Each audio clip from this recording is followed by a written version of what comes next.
The film opens with Joel Dawson narrating what happened to Earth. 7 years earlier, a meteor called Agatha 16 came hurtling toward the planet, but the nations prevented impact by launching rockets to destroy it. Unfortunately, this led to chemical compounds raining down on Earth's creatures, mutating things like insects, crabs, or slugs into gigantic monsters. Within a year, 95% of the human population is gone. Joel has been living in a bunker colony with survivors ever since. Joel is the only one in his colony who doesn't have a romantic partner. He usually has to listen to everyone have sex near him, and his biggest asset to them is making minestrone and occasional handiwork, since he has a problem with freezing when it comes to monsters. He usually draws the ones he's seen and keeps a guide for how to survive in the new world. One afternoon, he manages to make contact with his old high school girlfriend Amy over the radio. She is staying with another colony of survivors at Jenna Beach, just 85 miles from where Joel is. Suddenly, their connection is cut when an ant monster breaches the colony. Joel wants to prove himself to the others that he can fight them too. Against everyone's orders, Joel goes out armed with a crossbow and finds one of his mates getting devoured by the ant. The monster finds Joel, who freezes before the ant is shot with an arrow and then decapitated.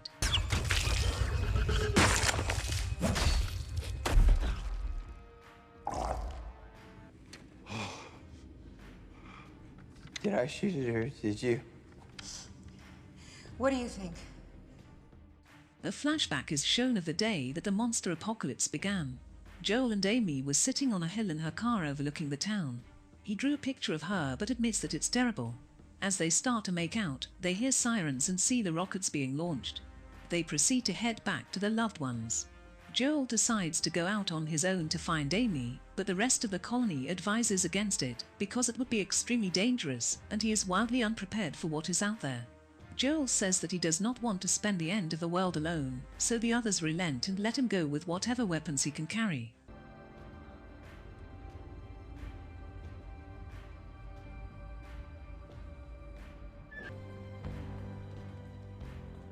Dear Amy, I am trying to stay positive. Weather's nice, getting some fresh air. Not long into his venture, he finds a frog monster in the pond. Joel is helped out by a stray dog, who bites the frog's tongue when it tries to eat Joel.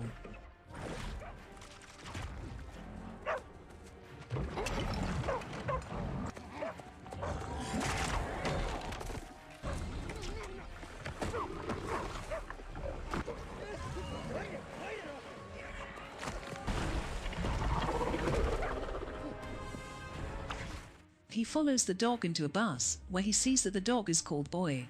He keeps a red dress that belonged to his previous owner, and he gets defensive when Joel touches it. Joel stays in the bus with Boy for the night. In the morning, Joel tries to head off on his own, but Boy wants to follow. Joel allows it and finds that Boy becomes an excellent companion. He even manages to keep Joel from eating poison berries. While walking, Joel falls into a nest of worm monsters.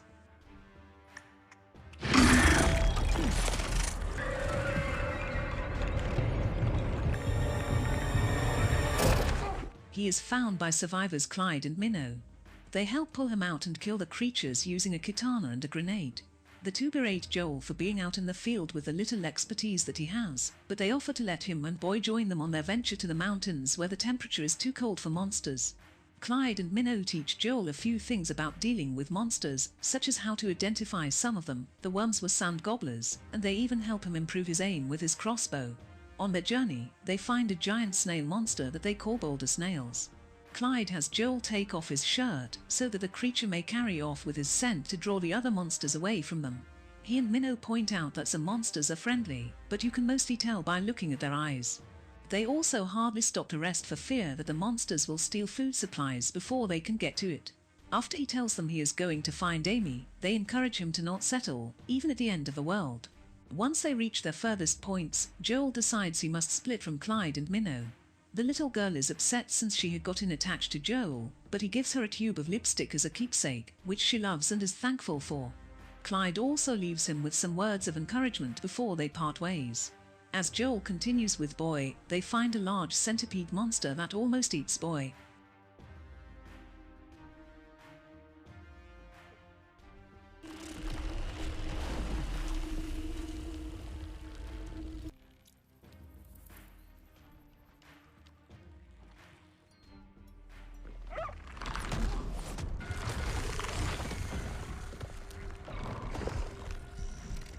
Joel freezes again but remembers to when he was with his parents on the day of the apocalypse.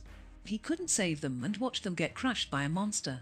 He gathers his courage and shoots the monster twice to save Boy, managing to kill it.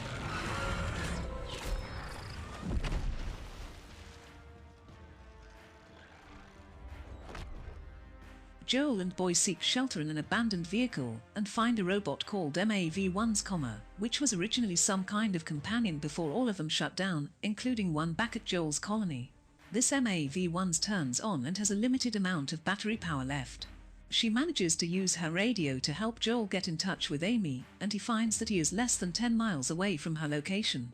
Amy tells Joel that a yacht captain has come with his crew to after the radio is cut off. MAV-1's projects a lights display and even shows Joel a video memory of his mother, saying encouraging words to him, moving him to tears.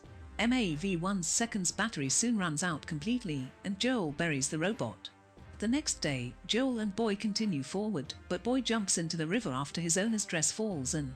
This attracts the attention of a queen sand gobbler, a very deadly monster.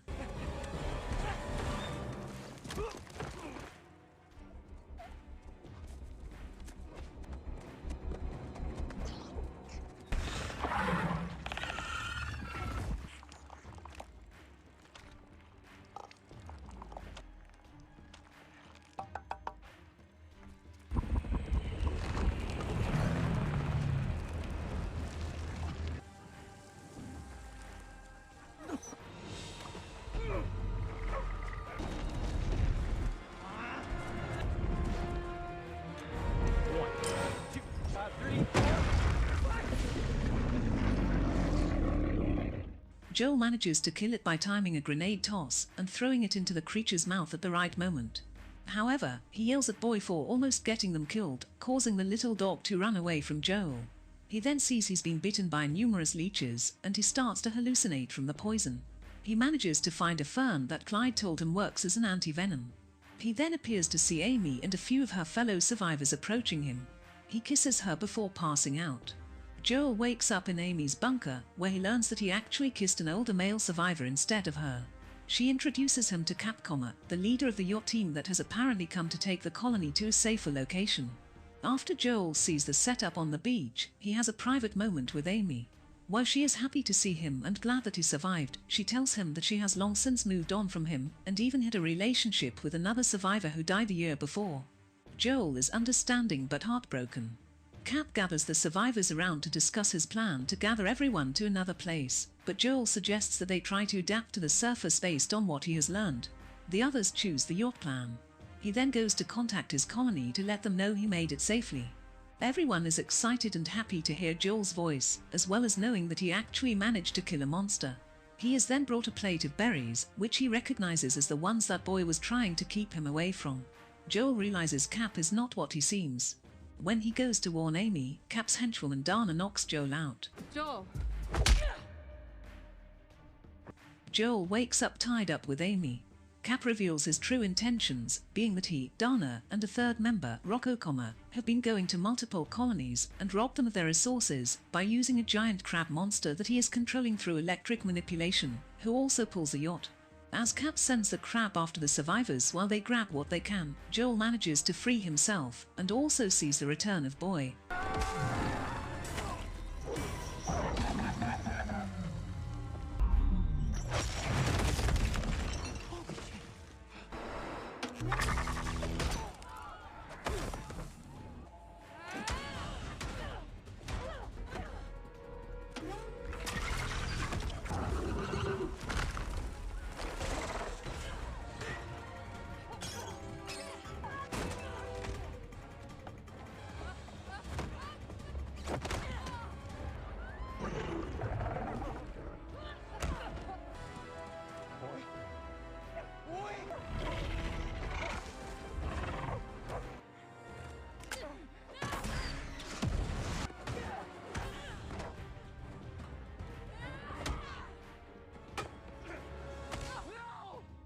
He sends Boy to help Amy while they deal with the crab and the other villains. The crab grabs Joel, but he looks into the creature's eyes and sees that he is one of a kind of monsters. He fires at the electrical chain to free the crab, who then goes out to the yacht to devour Dana, Rocco, and then finally feasting on Cap and what's left of his yacht. Joel makes plans to return to his own colony, since he knows there is no place for him there. Before parting ways with Amy, they share one last passionate kiss. It appears to reignite the spark for Amy, and she tells Joel she will go find him. He leaves her with his monster survival guide, and takes Boy with him to make the trip back to the colony, where he is welcomed with open arms. Joel leads his colony to the surface now that he has a better understanding of the creatures around him. He broadcasts a message through the radio to other survivors to encourage them to go to the surface and fight back if necessary. Clyde and Minnow, who both made it to the mountain, hear the message and wish Joel well, although they think he will probably get eaten by snow spiders. I think this is the end of the video, so if you like my video then please comment your thoughts, subscribe my channel and hit the like button. Thank you, take care and stay safe.